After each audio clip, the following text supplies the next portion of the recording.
Israel और Iran के बीच क्या कुछ चल रहा है, इससे जुड़ा हुआ अपडेट आपको यहां पर देते हैं। ईरान इजराइल युद्ध से जुड़ी हुई एक और बड़ी खबर यहां पर आ रही है कि ईरान पर जल्द हमले की तैयारी में है अमेरिका। सूत्रों के हवाले से खबर है कि परमाणु ठिकानों को निशाना बनाने की तैयारी कर रहा है अमेरिका इजराइल के साथ। बिल्कुल, और अमेरिका की हां का इंतजार इजराइल की तरफ से किया जा रहा है। तो ये बड़ी खबर मिल रही है। एक तरफ तो लगातार हम देख रहे थे राष्ट्रपति ट्रंप की तरफ से बयानबाजी की जा रही थी कि वो चाहते हैं कि दोनों देशों के बीच जो ये जंग चल रही है वो रुके, शांति दोनों देशों के बीच हो। और अब ये माना जा रहा है कि अमेरिका ईरान पर जल्द ही हमला करने की तैयारी कर रहा है। और हमारे गेस्ट लगातार हमारे साथ बने हुए हैं। स्वर्ण सिंह जी, सर, अभी तक तो अमेरिका को हम देख रहे थे बैकफुट पर रहकर इजराइल का साथ वो दे रहा था, और अब खबर ये मिल रही है कि खुले तौर पर मैदान में अमेरिका उतरने वाला है, इजराइल का साथ देने वाला है।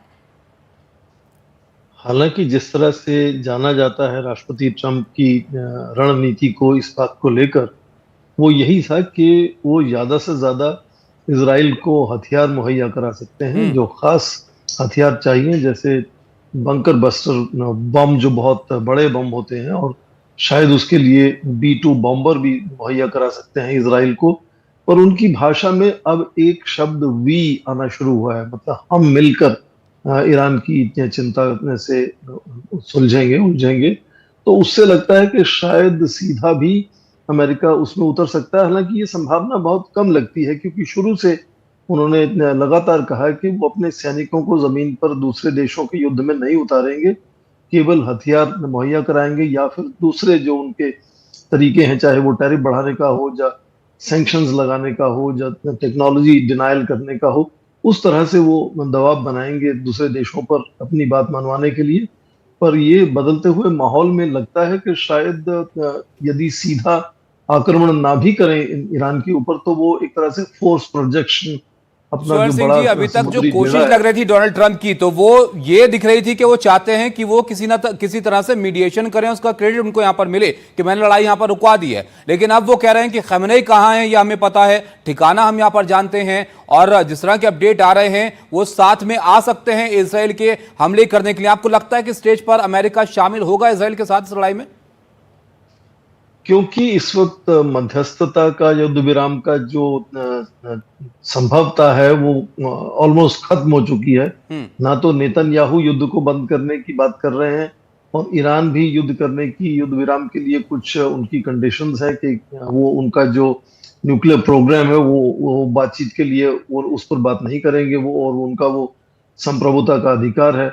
तो क्योंकि युद्ध विराम के कोई आसार सामने नजर नहीं आते हैं, और लगातार आक्रामक रुख जो राष्ट्रपति ट्रंप का है कि G7 के ज्वाइंट स्टेटमेंट में और अपने उन्होंने सोशल मीडिया पर बार बार लिखा कि ईरान को अधिकार नहीं है कि वो परमाणु अस्त्र या परमाणु बम बना सके, उसको नहीं बनाने होंगे, नहीं बनाने देंगे।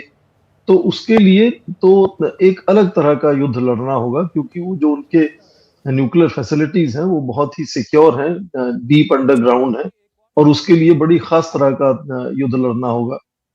अभी तक लगता है कि इजराइल वो नहीं कर पा रहा है, इजराइल एक सुपरफिशियल लेवल तक डैमेज कर पा रहा है, जिससे जैसे प्रधानमंत्री स्वर्ण सिंह जी, एक और सवाल मेरा यहाँ पर था, जो अभी हालात इजराइल और ईरान के बीच यहाँ पर दिख रहे हैं, इजराइल के समर्थन में कौन कौन यहाँ पर दिख रहा है, लेकिन ईरान के रिश्ते तो अपने नजदीकी देशों से भी ज्यादा बेहतर नहीं है। ऐसे में खमेनेई का ये कहना कि अभी तो युद्ध यहाँ पर शुरू हुआ है, क्या आपको लगता है कि इजराइल इस स्थिति में है कि बहुत लंबी लड़ाई, ईरान इस स्थिति में है कि बहुत लंबी लड़ाई वो लड़ सकते हैं? अगर नहीं लड़ सकते हैं तो फिर ऐसा क्या है कि वो बढ़ चढ़कर यहाँ पर चेतावनी पे चेतावनी दे रहे हैं? देखिए, वो एक खास उनकी जो सोच है, उनके धार्मिक नेता हैं, जैसी वो बात कहते हैं, तो पूरा देश मुझे लगता है उस बात को वो एक तरह से मानता है। हालांकि वहां भी विरोध प्रदर्शन होते हैं कभी कभी, पर उनको अपने अंदर नहीं लगता कि कोई जिस तरह से सिविल वॉर वगैरह का माहौल बनेगा।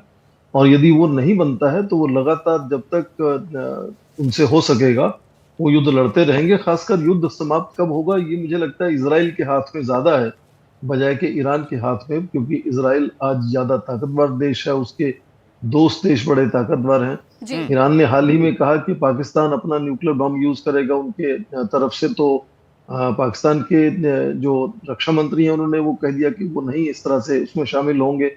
तो उसके साथ हालांकि चीन है, रशिया है, नॉर्थ कोरिया भी उसमें आ सकता है। कुछ देश ऐसे हैं जो ईरान की भी सहायता करेंगे। जी। पर मुझे लगता है इस वक्त जो पलड़ा है वो इजराइल का पलड़ा ज्यादा भारी है, इसलिए वो दबदबा अपना बनाए रखेगा। और जब उनको लगेगा कि उनके युद्ध के उद्देश्य पूरे हो गए हैं, तभी बात एक तरह बिल्कुल। से युद्ध विराम की ओर बढ़ेगी।